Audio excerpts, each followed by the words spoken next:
saya mengadakan sarana fasilitas olahraga. Salah satunya adalah fitness center. Mungkin orang tahunya fitness center itu tempat orang buat latihan supaya badannya besar dan sebagainya. Tapi yang paling utama sebenarnya adalah fitness center itu sama seperti sekolah, education center. Fitness center, education center itu artinya pusat pendidikan. Kita bisa cerdas tanpa harus ke sekolah. Kita juga bisa fitness, bisa sehat, bisa segar, bisa bugar tanpa harus pergi ke sarana fasilitas olahraga.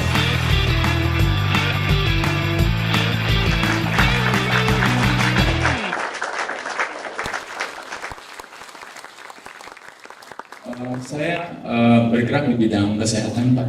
Ya, dulu waktu mulai olahraga ini, saya kebetulan mungkin awalnya hanya lebih kepada ego seorang anak muda. Tinggi saya 183, berat saya 55 kilo, kurus, kerempeng. Mas Mengol, apa kabar? Keinginannya dulu ingin punya badan yang atletis, gitu. Makanya jadi akhirnya diperkenalkan dengan olahraga. Dulu awalnya olahraganya pancuk, lalu habis itu masuk olahraga fitness atau kebugaran atau binaraga. Bangunlah jiwanya, bangunlah badannya, Pak. Jadi buat Indonesia Raya katanya ada bodybuilding juga, Pak. Intinya sebenarnya waktu itu lebih kepada saya ingin mencoba menjadikan kebetulan dari keinginan yang badannya kurus ingin supaya biar lebih atletis. Tapi ternyata olahraga ini setelah saya menggeluti dan memasuki olahraga ini ternyata bersyukur ketika akhirnya menjadi sebuah profesi. Tapi yang lebih utama lagi ternyata olahraga ini bonusnya adalah bukan penampilan yang baik, adalah daya tariknya. Seperti ibu-ibu juga kadang-kadang kalau sekarang ini banyak yang olahraga kebugaran. Bahkan kalau statistik di sebuah sarana olahraga fitness center, hampir sebagian besar keinginannya adalah bukan ingin sehat, tapi sebagian besar keinginannya adalah ingin langsing, ingin menurunkan berat badan. Ya, kebanyakan rata-rata seperti itu.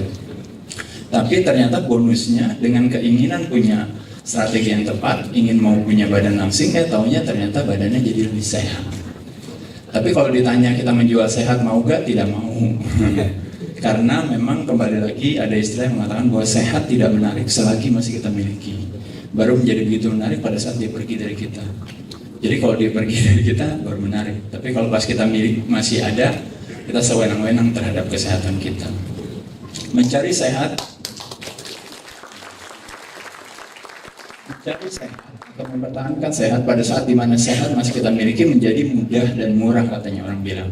Jadi yang mudah dan murah itu adalah sehat sebenarnya.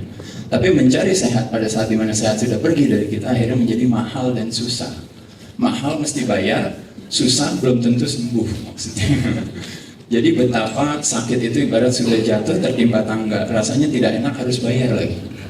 Jadi rasanya setengah enak aja suruh bayar merasa rugi.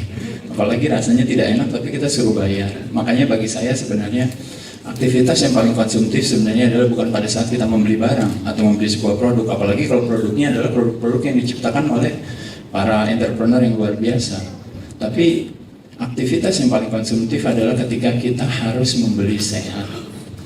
Jadi buang uang hanya buat dapat apa? Hanya buat dapat sehat. Hari ini kita bersyukur bisa berkumpul sama-sama di sini. Tapi kalau kita lihat misalnya di luar sana, mungkin banyak rumah sakit, Pak, di Denpasar. Ketika banyak orang yang mengeluarkan biaya yang tidak sedikit, mulai dari cuma 100.000, bisa 1 juta, bisa 10 juta, 100 juta, bahkan lebih dari 100 juta, hanya ingin supaya bisa mendapatkan kondisi, situasi, keadaan di mana seperti yang kita miliki hari ini. Tapi kita, ketika kita sehat, kadang-kadang kita sewenang-wenang dengan kesehatan kita. Nah dari perasaan itu saya merasa bahwa kenapa nggak coba saya berikan juga. Kita tidak bisa memberi kalau kita tidak memiliki. Saya bersyukur dengan olahraga ini, Pak, akhirnya saya bisa mandiri. Warisan daripada pola hidup sehat adalah kemandirian, bukan ketergantungan. Bukan artinya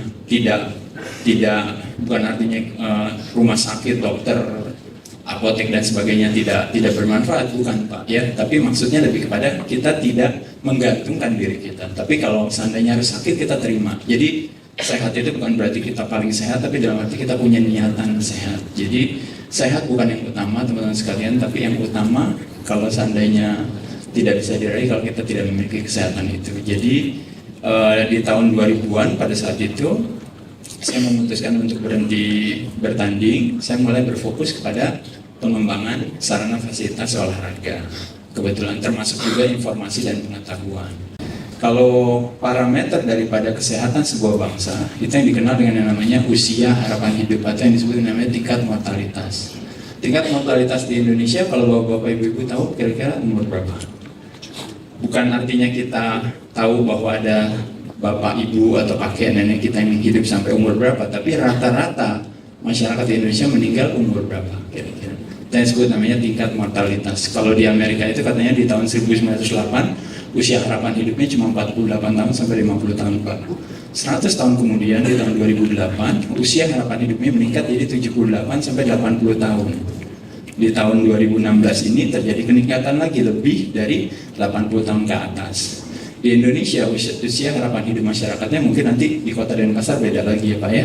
Tapi kurang lebih kira-kira di kisaran antara 55 sampai 65, berarti kurang lebih di 60-an.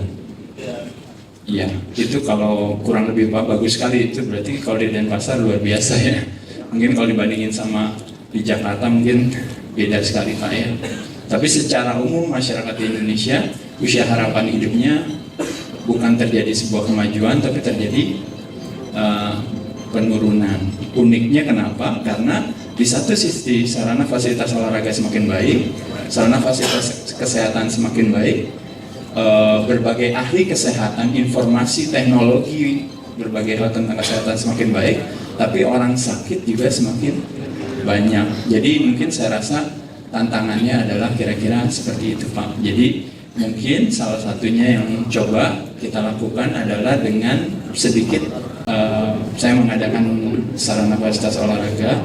Salah satunya adalah fitness center. Mungkin orang tahunya fitness center itu tempat orang buat latihan supaya badannya besar dan sebagainya. Tapi yang paling utama sebenarnya adalah fitness center itu sama seperti sekolah, education center. Fitness center, education center itu artinya pusat pendidikan. Kita bisa cerdas tanpa harus ke sekolah. Kita juga bisa fitness, bisa sehat, bisa segar, bisa bugar tanpa harus pergi ke sarana fasilitas olahraga. Jadi sebenarnya diajarkan lebih kepada kemandirian. Fitness center hanya lebih kepada kegiatan usaha yang saya lakukan. Kalau daripada definisi entrepreneur sendiri kan sebenarnya adalah bagaimana kita sebenarnya memberikan kebermanfaatan pada orang lain dengan mungkin menjadi problem solusi atau dari situasi keadaannya. Tapi mungkin dalam proses itu terjadi ada keuntungan, apakah yang sifatnya intangible maupun yang tangible, apakah yang sifatnya nyata maupun yang sifatnya tidak nyata. Nah, satu hal yang sifat yang tidak nyata ternyata sangat dominan kalau di fitness center.